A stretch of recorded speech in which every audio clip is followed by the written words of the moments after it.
আমি আজকে বানাতে চলেছি আলু পটল ভাজা। তার জন্য আলু আর পটলটাকে এভাবে কেটে জলে ভিজিয়ে রেখেছি।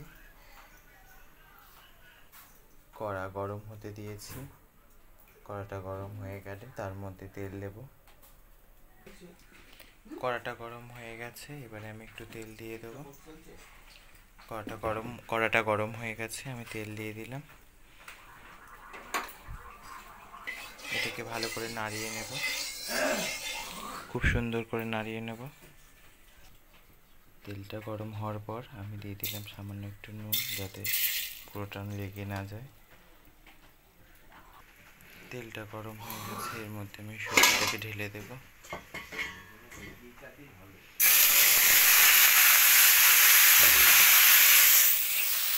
সবজিটা ঢেলে দিয়েছি, এটাকে আমি হালকা একটু হলুদ দিয়ে নাড়িয়ে নেব।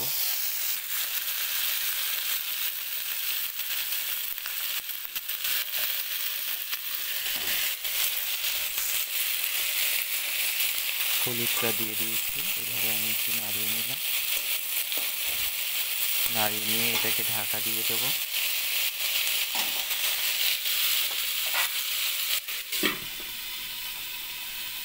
এইভাবে ঢাকা দিয়ে আমি পুরোটা সিদ্ধ করে নেব, গ্যাসটা সিম করে।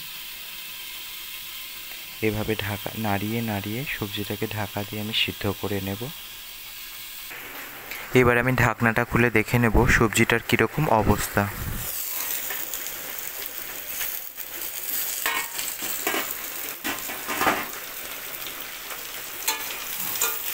হালকা একটা সোনালি কালার এসেছে।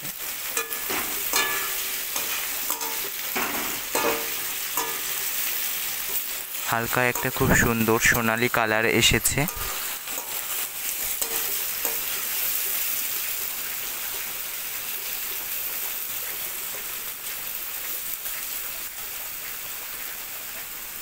আমি আবারও নাড়িয়ে নিলাম, এবার আবারও ঢাকা দিয়ে রাখবো।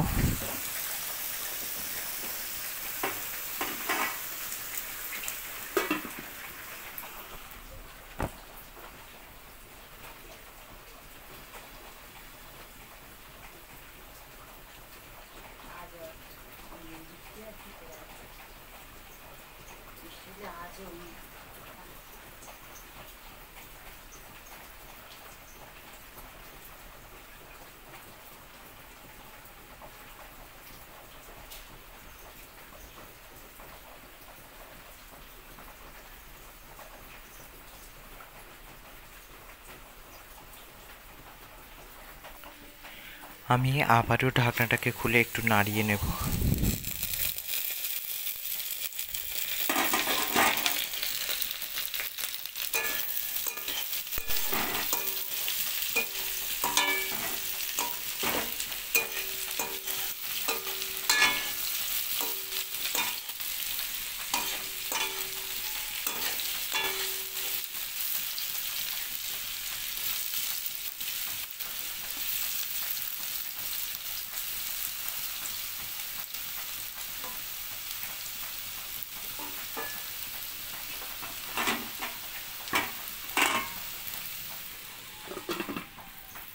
আবারও নাড়িয়ে নিয়ে ঢাকা দিয়ে দিলাম। এভাবে আমি পুরোটাকে ভাজা করে নেব।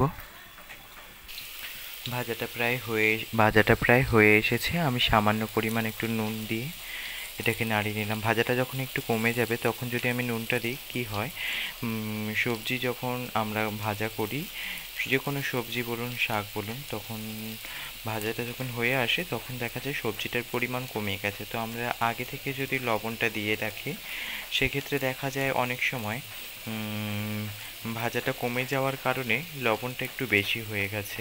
তাই সে কারণে আমি লবণটা একটু পরে দেওয়ারই চেষ্টা করি সব সময়। লবণটাকে দিয়ে আমি খুব সুন্দরভাবে নাড়িয়ে নিয়েছি। এর মধ্যে দিয়ে দেবো এবার লঙ্কার গুঁড়ো, কিছুটা সামান্য পরিমাণ। আমার ঘরে কাঁচা লঙ্কা ছিল না, তাই আমি একটু অল্প পরিমাণ লঙ্কার গুঁড়ো দিলাম, পরিমাণ মতোই। যতটা আপনাদের ভালো লাগবে ততটা আপনারাও দিতে পারেন। এটাকে দেওয়ার পর আমি একটু নাড়িয়ে নিলাম আবারও ভালো করে, খুব সুন্দর করে। ভাজা ভাজা হয়ে যাবে, খুব সুন্দর দেখতে লাগছে।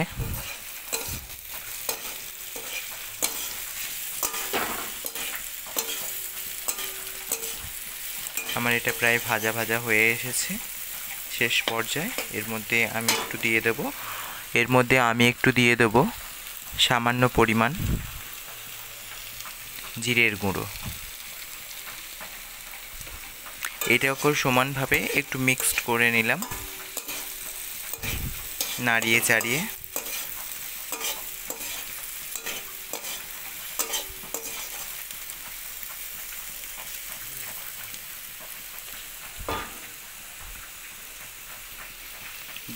দেখতেই পাচ্ছেন বন্ধুরা, খুবই সুন্দর লাগছে। এর মধ্যে আমি দিয়ে দেব অল্প অল্প করে কিছুটা ভাত।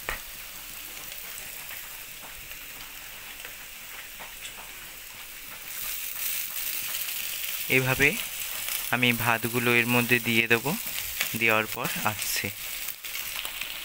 সব ভাতটা দেওয়া হয়ে গেছে। এর মধ্যে সামান্য পরিমাণ আমি লবণ দিয়ে দিলাম। আবারও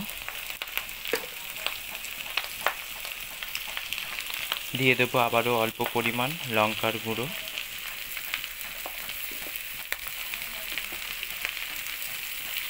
দিয়ে দেবো অল্প পরিমাণ জিরের গুঁড়ো, অল্প পরিমাণ হলুদ গুঁড়ো। সব কিছুকে খুব সুন্দরভাবে নাড়িয়ে নেব। দেখো বন্ধুরা, খুব সুন্দরভাবে আমি ভাতটাকে এভাবে ভাজা করে নিয়েছি এবং আর একটু ভাজা করে নেব। তারপর আমি একটু সামান্য পরিমাণ ঘি অ্যাড করব। এবার আমি এটার মধ্যে সামান্য পরিমাণ ঘি অ্যাড করে দিলাম।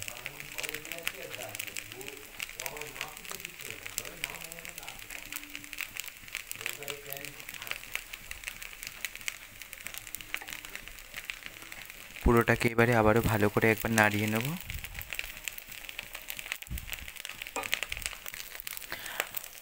আমি এই জিনিসটিকে খুবই সামান্য উপকরণ দিয়ে তৈরি করলাম। আপনারা চাইলে অনেক কিছু অ্যাড করতে পারেন। আমার ঘরে যেটুকু উপকরণ ছিল সেটুকু দিয়ে আমি বানালাম। আপনারাও এরকম সামান্য অল্প কিছু আমার মতো উপকরণ দিয়ে বানিয়ে খেয়ে দেখতে পারেন। এর আগেও আমি বানিয়েছি, খুবই ভালো লেগেছে। আমি এখনও খাবো এবং আপনারাও ব্যবহার করে দেখুন বানিয়ে সবজিগুলো দিয়ে। আপনাদের কেমন লাগবে জানাবেন। এবং বন্ধুরা, আমি ক্ষমা চাইছি, অনেক সময় অন্ধকার আসছে ক্যামেরা ভিডিওর মাঝে, অনেক সময় অনেক রকম বিভ্রান্তির মধ্যে পড়তে হচ্ছে আপনাদেরকে। তার জন্য ক্ষমা চাইছি, কারণ আমি নিজে হাতে ক্যামেরা ধরছি এবং নিজে হাতেই পুরোটা বানাচ্ছি। তো সেক্ষেত্রে আমার অনেক সময় অনেক রকম অসুবিধা হচ্ছে। তো তার জন্য আমি ক্ষমা চাইছি। আপনারা লাইক, কমেন্ট এবং শেয়ার করবেন, পাশে থাকবেন।